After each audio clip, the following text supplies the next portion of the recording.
মধ্য দৌলতপুর বাগমুড়া রাজশাহী। আজকে ব্যক্তি জনাব মোহাম্মদ আবু সালাম ভাইয়ের 40তম জন্মদিন উপস্থিত সকলকে জানাই আমার পক্ষ থেকে শুভেচ্ছা, সালাম, আসসালামু আলাইকুম। আজকে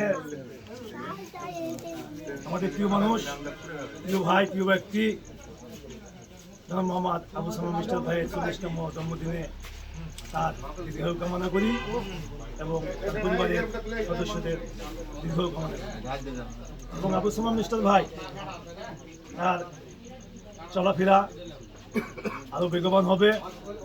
বাগমারার তরুণ নেতা, ইয়াং ব্যক্তিত্ব, তার চলাফেরা, তার কথাবার্তা, তার আদর্শকে আমরা স্যালুট জানাই এবং তার রাজনৈতিক জীবন, পারিবারিক জীবন আরো সুন্দর হোক, প্রস্ফুটিত হোক, এই দোয়া কামনা রইল এবং আজকের এই জন্মদিনে সকলের সুস্বাস্থ্য সম্মঙ্গল কামনা করে আমার বক্তব্য শেষ করলাম। আসসালামু আলাইকুম।